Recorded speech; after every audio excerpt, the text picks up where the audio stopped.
Assalamualaikum. Waalaikumsalam warahmatullahi wabarakatuh. Masya Allah, sehat-sehat semua kawan-kawan. Alhamdulillah. Ya, Ikram sini. Ikram sini ya. Ada nih. Ada ya, Ustaz ya. sini, Ustaz. Yang masih belum gabung ya. Sini. Mari kita sama-sama Ada nih kita kayak apa sama-sama namanya? saling mengingatkan Iya. akan kebaikan. Siraman kol juga ini. Saling mengingatkan kita akan kebaikan, bahwa tentunya kita sudah dibebankan berbagai kesibukan dan aktivitas yang kita jalani sehari-hari. Mudah-mudahan selama kita menjalani aktivitas diberkati oleh Allah Subhanahu wa taala. Amin ya rabbal alamin. Dan pertemuan kita pada siang hari ini adalah merupakan bukan suatu kebetulan. Ini adalah merupakan bukan suatu kebetulan. Kenapa? Sebab tidak ada di dunia ini selain daripada rencana Allah Masya Allah. Allahu Akbar. daripada kecintaan kita sesama seorang muslim. Nah, sama-sama kita ketahui dan mungkin kita sering mendengar dikumandangkan oleh para ustadz-ustadz, dai-dai yang kita jumpai di suatu majelis, di suatu tempat kita bisa mendengarkan nasihat, bisa mendengarkan siraman rohani. Kita sering mendengar bahwa sesungguhnya orang-orang beriman itu adalah bersaudara. Oleh sebab itu, ketika kita merasa bahwa diri kita ini adalah orang beriman, maka cara yang paling mudah adalah mencintai saudara, saudara kita.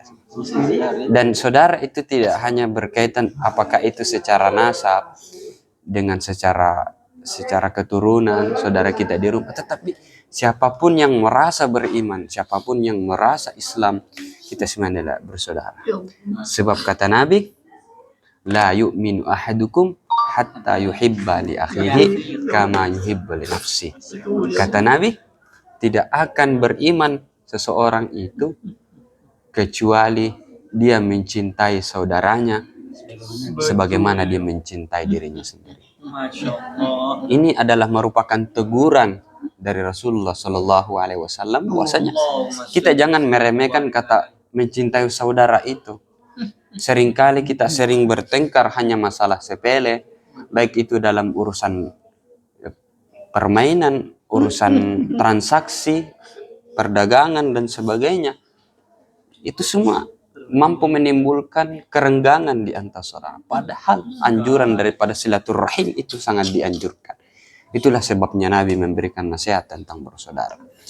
Jadi hadirnya saya di sini bukan untuk menggurui, bukan untuk lebih daripada saudara-saudaraku sekalian, tapi saya mengajak kepada saudaraku sekalian untuk bagaimana caranya kita mendekatkan diri kepada Allah Subhanahu wa taala. Lalu apa modal kita untuk mendekatkan diri kepada Allah Subhanahu wa taala? Yang yakni adalah salat. Ya. Kenapa? Karena Allah Subhanahu wa taala sudah menjelaskan sendiri. Innas salata tanha anil fahsya'i wal munkar. Tidak mungkin Allah menjelaskan serta-merta kepada Nabi Muhammad untuk disampaikan kepada kita sekalian orang muslim kalau bukan ada faedahnya, kalau bukan ada hikmahnya, kalau bukan sebagai peringatan kita sebagai orang-orang yang beriman. Jadi siapapun yang melaksanakan sholat tanha anil fahsya, dia akan terhindar daripada perbuatan-perbuatan buruk, wal munkar, dan segala perbuatan-perbuatan munkar. Selama kita menjalankan ibadah dengan baik, kita menjaga silaturahim, maka insya Allah kita akan terhindar dari segala perbuatan-perbuatan demikian. Dan kita tidak akan pernah tahu kapan kita akan dipanggil oleh Allah. Dan yang perlu kita tahu teman-teman sekalian, bahwa sesungguhnya sholat itu adalah merupakan suatu amalan yang akan pertama kali diminta oleh Allah Subhanahu wa taala. Tidak ada yang lain. Kenapa? Karena Rasulullah sendiri mengatakan di dalam hadisnya bahwasanya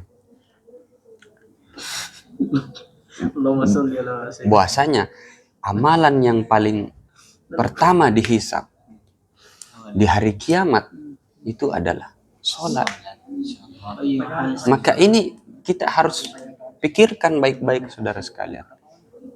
Kita beriman, kita percaya kepada Allah dan Rasulnya, tetapi kita justru mengabaikan apa yang menjadi pesan dari Rasulullah. Kita mengaku bahwa cinta kita kepada Rasulullah, kita mengaku cinta kepada Nabi Muhammad, kita mengaku ingin taat kepada Allah, tapi justru kita mengabaikan apa yang dianjurkan Nabi, apa yang diinginkan Nabi, apa yang diwariskan Nabi, apa yang dinasehati. Salah satunya itu awwalu ma yuhasabu bihin nas, yang paling pertama dihisab yaumal qiyamah itu apa? As-shalah. Jangan pernah kita remehkan itu. Kenapa kita jangan remehkan? Saking tidak bolehnya kita remehkan ibadah itu, Allah sendiri menjelaskan di dalam Al-Quran, fawailul lil musallin, maka celaka orang-orang yang sholat, alladzina hum an sholatihim sahun, itu orang-orang yang lalai dalam sholatnya. Bayangkan, orang yang lalai saya diancam oleh Allah akan dimasukkan ke dalam neraka. Tetapi itu kita jangan jadikan patokan bahwa Allah itu jahat. Tidak. Allah justru ingin bagaimana caranya kita itu tidak terlalu cinta dunia. Tidak hanya menjadikan dunia sebagai tujuan utama, tetapi justru kita jadikan dunia tempat mencari ladang pahala, agar nanti ketika kita di akhirat semuanya akan dipermudah. Nanti di akhirat, dan kita akan bersama-sama insyaallah di surga. Itulah, jadi apapun kita itu harus selalu berpikir positif. Jadi yang pertama tadi meningkatkan silaturahim terhadap saudara. Yang kedua, kita harus meningkatkan ibadah, yakni amalan-amalan sholat kita perbanyak amalan-amalan sholat kita. Kenapa kok realitanya banyak orang yang kemudian justru paham akan tentang sholat? Kita sudah sering dengar tentang sholat, tapi justru mengabaikan tentang sholat itu sendiri. Apa penyebabnya? Karena mereka tidak mengingat akan kematian. Salah satu hal yang perlu kita tanamkan dalam diri kita sebagai manusia, khususnya sebagai orang beriman, jangan kita merasa dengan kita punya banyak kelebihan, kita baik itu kelebihan secara fisik, baik itu kelebihan secara jasmani, ataupun kelebihan secara finansial, secara ekonomi, kita itu menjadikan alasan bahwa kita akan kekal hidup, kita akan selalu menikmati apa yang Allah beri. Tidak, kawan. Tentunya hal yang paling perlu kita ingat bahwa mati. Iya. Makanya Nabi Shallallahu Alaihi Wasallam itu bersabda, "Idza mata ibnu Adam inqata amaluhu illa min salasin." Ini yang perlu kita ingat, kata pesan Nabi. Ketika anak cucu Nabi Adam, ketika umat manusia dipanggil oleh Allah, ketika anak cucu Nabi Adam meninggal, dimatikan oleh Allah, inqata amaluhu, semua amal yang pernah kita lakukan dunia itu tidak akan bisa lagi. Apa yang mau kita lakukan kalau kita sudah tidak bernyawa? Apa yang mau kita nikmati kalau kita sudah tidak bernafas? Apa yang kita inginkan kalau kita sudah berada di liang lahat? Apa yang kita mau ketika kita sudah diikat dengan kain kafan? Apa yang kita inginkan? Apa yang kita tuju ketika kita sudah berada dalam kubur? Inqata amaluhu, kata Nabi, semua itu akan terputus, tidak akan bisa lagi dikerjakan. Illa min salasin, kecuali 3 perkara. Apa 3 perkara itu? Yang pertama, shadaqatun jariyah. Ini yang perlu kita ingat. Jadi kita harus selalu mengingat kematian. Nah, di samping kita mengingat kematian, kita juga harus memperbanyak amalan-amalan sebagai bekal kita ketika kita meninggal. Salah satunya apa? Shadaqatun jariyah. Ini yang paling utama. Tetapi justru kita mengabaikan sedekah jariyah itu. Kita terlalu mengabaikan sedekah jariyah. Padahal sebetulnya investasi yang luar biasa itu ada sedekah jariyah. Kenapa teman-teman sekalian sedekah jariyah adalah investasi yang luar biasa yang terlalu diremehkan oleh orang? Contoh semisal, kita bersedekah di salah satu lembaga Islam. Katakanlah sebagai sebuah TPA. selama TPA itu berkembang dan kita punya sumbangan untuk TPA itu, maka yakin 100%, jangan ragu akan Allah, jangan ragu akan investasi dan bagaimana Allah melipat gandakan pahalanya kita. Yakin dan percaya, kata Nabi, itu tidak akan pernah terputus.